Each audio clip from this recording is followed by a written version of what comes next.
So if there's one thing that's actually hindering your progress a lot, but that you might not realize it's that you're dispersing your attention on too many habits. You're dispersing your attention on too many self-improvement related things. You've developed an any benefit mindset. And so whenever you hear a YouTuber like me talk about a certain habit that, might improve your life, you go directly implement it into your life and you think that you'll see a bunch of good benefits. But I'm here to tell you that essentialism is key to making progress in your self-improvement journey. And so I've boiled down basically like all of the self-improvement habits out there, right? Like cold showers, meditation, running, cardio, MMA, blah, blah, blah. Like all of that stuff, I've boiled it down to 4 essential self-improvement habits. And if you do just these 4 things, you will not need any other habit for the rest of your life. Like all the other habits will just be like the icing on the cake. And the 4 habits are the pillars of self-improvement. So let's get into it.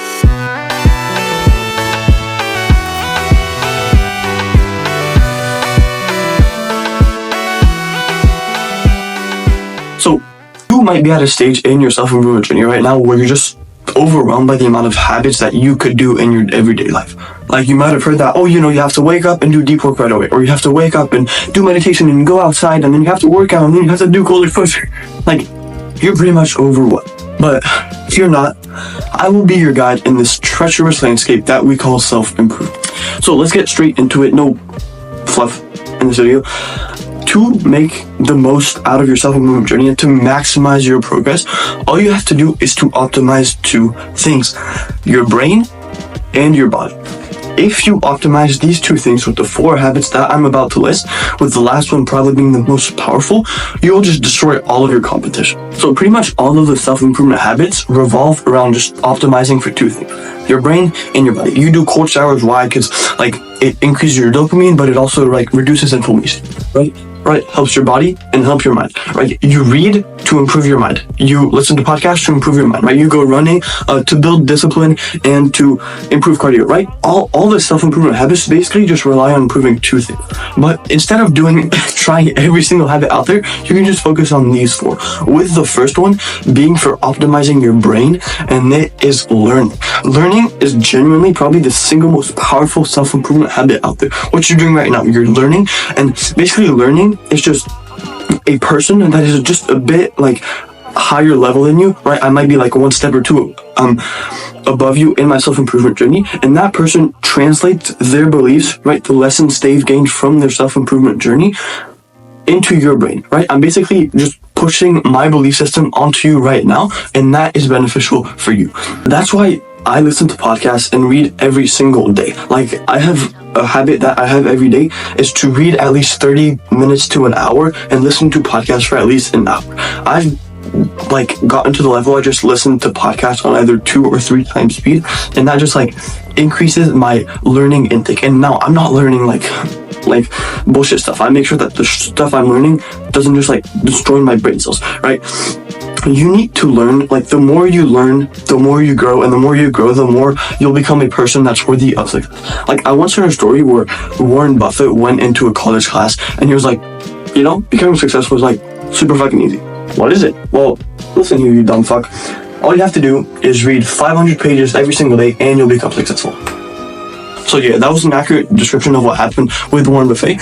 And he basically just saying that he learned a shit ton. But basically the more you learn, the more you incorporate new beliefs, new ways of thinking into your brain, the more progress you will make. And even if you don't take action on something right away, it's better to change a belief in your mind and then later go take action, right? You might learn that okay, when you do a leg day, it's good to warm up first, right? Super simple.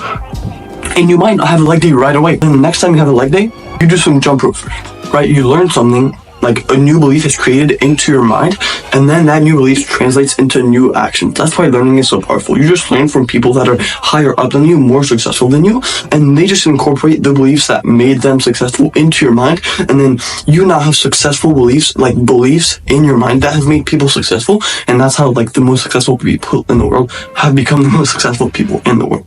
So the second habit, which is something for your body, is improving your diet. Improving your diet is probably one of the best things that I've done, but Honestly, there was a period where I was on self-improvement and everything, but my diet was just shit. It was just shit. And it was shit because I had no motivation, because I was in the stage where I was like, I'm going to prioritize the YouTube channel, and, my health doesn't matter that much. I'm willing to sacrifice my health. And that was a big mistake, because I started to eat more and more processed foods, and I started to go to the cafeteria at school on top of having my regular lunch. I have my regular lunch, which is rice and chicken and with sauce, right? So a bunch of carbs, a bunch of shit that's going to make me sleepy. And then on top of that, I'd go have a chicken sandwich at the cafeteria that's just filled with a bunch of estrogens and a bunch of shitty chemicals that are going to make me dumber and sleepier.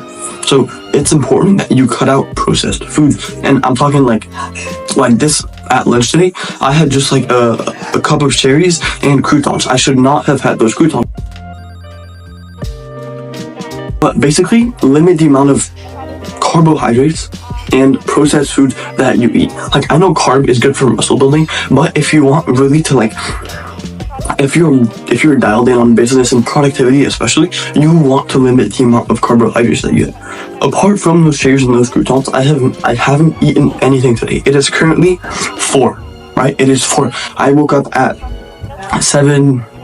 I woke up at 7. That's been 9 hours, and the only thing I've eaten are a couple of chips.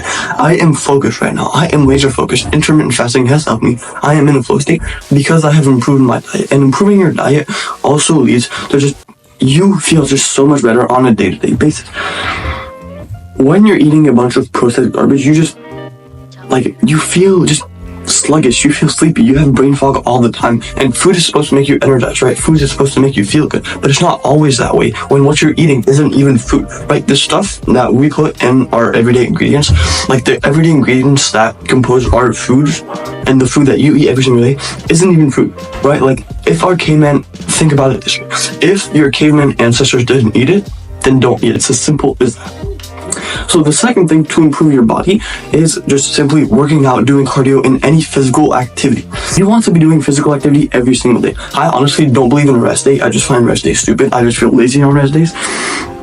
And sure, that might not be optimal for muscle and growth and whatever, right? Well, I just find that working out every single day and doing some sort of physical activity every single day is just better for health. It's just it's normal, right? You should not have a day where you just do nothing and you sit on the couch all day.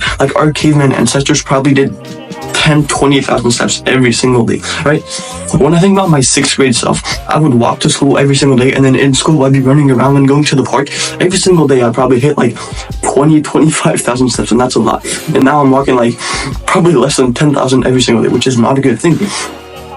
And so just doing some sort of physical activity, whether it be going to the gym or going to soccer practice, going to MMA, doing boxing, going running, you need to do at least one physical activity every single day, because you'll just feel good. It's as simple as that. You'll just feel good.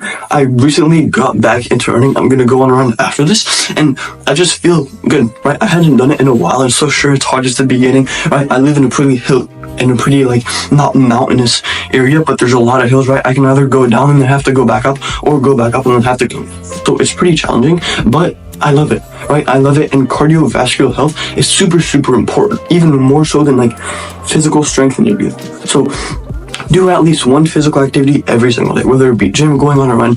Cardio is really, really important. Cardiovascular health, really, like I said, is super important. So I recommend doing at least, basically just do one workout and one run every single day. And by the time you're 30, you'll have no back pain. By the time you're 50, you'll be the fittest man on the planet. So the last thing, 4th thing, which I said is the most powerful one, is meditation. Because meditation, think of any good thing that you want to improve. You want to improve your confidence? Meditation helps with that. You want to improve your focus? Meditation helps. You want to reduce anxiety? Meditation helps. Bro, pardon the pimples. My confidence is destroyed with these goofy ass pimples. Nah, we're good. But any good thing in life is increased by meditation, and any bad thing is drastically lowered when you meditate a lot. At my peak, at my prime, Sasha was meditating 80 minutes a day, and I can tell you for a fact, that was the time I was the happiest, most productive I had ever been. The more you meditate, the more you your brain and your self-image aligns with where you want to go, right? And your brain no longer works against you, it works for you. And that's something that you really, really need in life, right? Your brain needs to be with you if you want to achieve success. Like this video right here, which was released earlier this week, is about how to make your brain align with you, right? Because you want what's best for you. And meditation is the single greatest way to make sure that your brain is on your side. So basically, just a recap: you want to meditate, learn to improve your mind and brain and how you think and like all of the systems and beliefs you have in your brain. And you want to watch your diet, basically just eat no processed foods and have a bunch of like fruit, meat, eggs, all that stuff. Basically just whole one ingredient meals, right? One ingredient foods. You want to eat that as much as possible, and you want to at least do one physical activity every single day, whether it be soccer practice, going on a run, doing jump rope, working out, doing calisthenics. It doesn't matter. You need at least one physical activity every single day. I have a newsletter below if you want to join that. I hope this helped you, and I cannot wait to see the progress that you make. Love you, bro.